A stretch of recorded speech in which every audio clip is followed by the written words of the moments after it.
Stan, we've got some readers' questions for Brian McClair. I claim no responsibility for these questions, but we have consistently asked them to people we've interviewed over the years. Brian, first one from Hank Scorpio. What's your favourite chocolate? My favourite chocolate? Yeah. As in sort of a type of chocolate or a chocolate bar? The question is, what's your favourite chocolate? So it's open to however you want to answer that. Again, that depends on through the ages, doesn't it, as well? So, like, I'm not really a particular fan of chocolate now, but I was a fan of chocolate and all other confectionery when I was growing up. Could we have a brand name? Yeah, well, there was one bar of chocolate that was sold in Scotland that didn't have a wrapper, and it was an MB bar. An MB bar.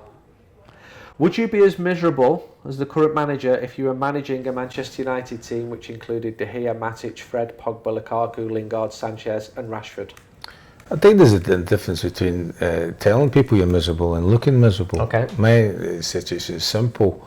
I have a kind of deadpan look, but I've actually got a party going on in my head at all times.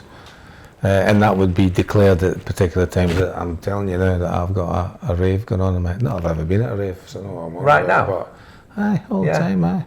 There are times where there should be moments of levity and laughter, and I'm sure that happens in the training ground, but it should also happen when you're watching games of football.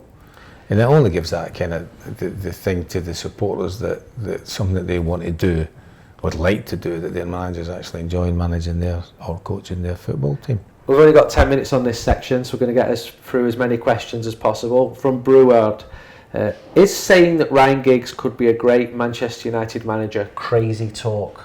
No, we'll soon find out that when he's managed a number of games for the Welsh national team. Do you rate him? Yeah, potentially. Yeah. I think he's got the attributes. Yeah. Leroy Eric, did anything you wrote in Chocky's diary ever get you into proper trouble? Yeah. Well, proper trouble. A hairdryer. At home or at the club? A hairdryer. Yeah. Well, I've had a hairdryer for things I put in the diary. Really? Oh yeah. What? Go on.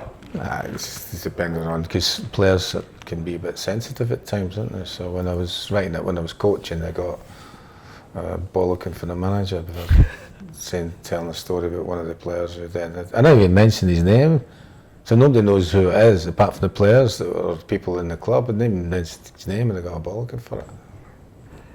So I was told, like, I got my arse kicked. Yeah. Hairdryer for it. Yeah. Great chant, great player, says Chocky's Biscuits. Oh, well, he's even got his name after you. Favourite gig venue in town and why? And what's currently on your iPod, Brian? Favourite gig venue would be in the old Ritz. The old Ritz? Yeah. With the dance floor that... Sticky floor. Yeah. I went saw a few good gigs there, very interesting moments. Who's a great band you saw there? A great band that I saw there, Primal Scream. Yeah. Did you like Deacon Blue? Yeah. They're a good band. Raintown was a great album. Yeah. We're not going to talk about music. I used to listen to that when I was driving up and down in '87. It's a beautiful album. They're touring again now. Bing 91. Ask Brian his best Roy Keane story. I do like Chocky telling a story in his own inimitable style. I'm not telling the best Roy Keane story because tell us one. People.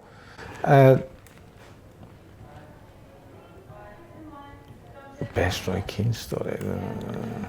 We can come back. I tell you the bit Roy Keane was. I'm saying Roy. Do you want a minute to think about it as I hit you with the next question from Daz go Lineker? for the next question. Yeah. I've never known a player empty his nose so much on a pitch as you. Do what? Use my nose? Yeah. What's your technique for getting such a good range when Because emptying practice, and I got a letter of disgust once from someone who said they were horrified with the fact that I did all those things on the pitch, but I think it's called in medical terms productive, where you've got a full of snot, spitting or snorting it out, so you had to breathe, otherwise you would die on the football pitch. So you're at Carrington or the Cliff and you get a letter, you open it. Yeah, I think there was a hanky in it. I like that. And there was a cloth hanky in it saying maybe you should. I'm thinking, where am I going to put this? Tucking it up because I always wore short sleeve shirts, so tucking it up my short sleeve shirt, and I pull this out at a corner to blow my nose. sure the manager would be delighted about, not doing my job well. Excuse me, look, we have water breaks now, don't we, because it's been so warm that I want to have a snot rag break. Rehydration breaks to a cold on the tour after 30 minutes. Exactly, yeah. The pace of the game didn't pick up after those breaks. Newton Heath, 1878. Go on, ask him about that Arsenal game. You've been asked a million times. Which one? November. Which one? Was it November 90? Which one? There was several incidents in different games. There were. Well, let's go for the most high-profile one. What, the 21-man brawl? Yeah. Well, the most amazing thing, the 21-man brawl. The two things that's good about football, they all, to a man, apart from David Seaman, fought in their corner, and we all, to a man, fought in our corner. So it was great that Fergie used to say lots of times, you should be happy he's the team, because he'll be at your shoulder if it kicks off. And that happened for them as well. So credit to all the players on the pitch. I think David was just too far away to wander down to the trouble, and at the end of it, Nigel got booked. That was it. Nobody else got any retribution at the time or after. We got dot points, right enough. But am I allowed to ask you the horse question? You can ask me any question. I've asked loads of footballers this, but never while we're being filmed. It's usually audio, and most of them answer it in pretty good humour. The one who didn't, Tom cleverly said, I've never been asked a question like that in my life. That's just weird. Would you rather be bummed by a horse and nobody knew, or not bummed by a horse and yet everybody thought you had been? Not. And everybody thought I did. So you could walk around Glasgow and Edinburgh, and Manchester, anywhere, saying that's the bloke who got bummed by the horse. Yeah. And you can live with that. Oh yeah. Absolutely fine with that. Yeah. Tell us a great Scottish away ground that you played at with Celtic. Dumbarton. Yeah. Why? It's called Boghead. Yes. Roy Keane, tell us something we don't know. Roy Keane didn't speak to me for a year. You're not the only one. I think Gary Pallister beat you by 2 years there. No, when we were playing. Right.